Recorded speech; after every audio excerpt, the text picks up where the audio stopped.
চলো আজকে একটা মিনি ব্লগ শেয়ার করি তোমাদের সাথে। আমার বাবা এসেছে আমাদের সাথে দেখা করতে, কারণ আমরা যাব চেন্নাই। আর চেন্নাই বাবা যেতে পারছে না আমাদের সাথে, তার জন্যই তার আগে আমাদের সাথে একটু দেখা করতে এসেছে।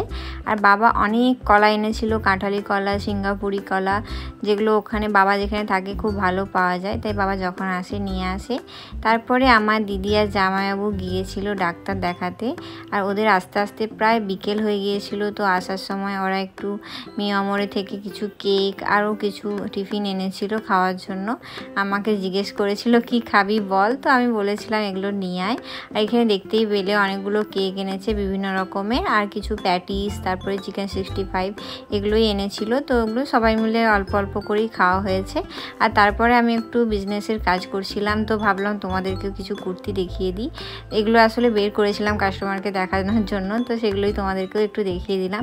আর দেখো আমাদের বাড়িতে কিন্তু বরফ পড়েছে গাইস, তো দেখতেই পাচ্ছ এখানে কালু শুয়ে পড়েছে একদম ঠান্ডা ঠান্ডা বরফের উপরে। অ্যাকচুয়ালি কি হয়েছে বলো তো, আমাদের বাড়ির বাইরেটায় খুবই পিচ্ছিল হয়ে রয়েছিল, কারণ আমরা অনেক দিন ছিলাম না তো, আর বৃষ্টি হচ্ছিল প্রচণ্ড, তো তার জন্য কেউ পড়ে গেলে তো মুশকিল, তাই বাবা একটু চুন দিয়ে দিচ্ছিল। আর তারপরেই আমরা ডিনার করতে বসে পড়েছি, একদম সিম্পল মেনু, দুধ আর রুটি। আমার বাবা খেতে খুব ভালোবাসে তার জন্যই।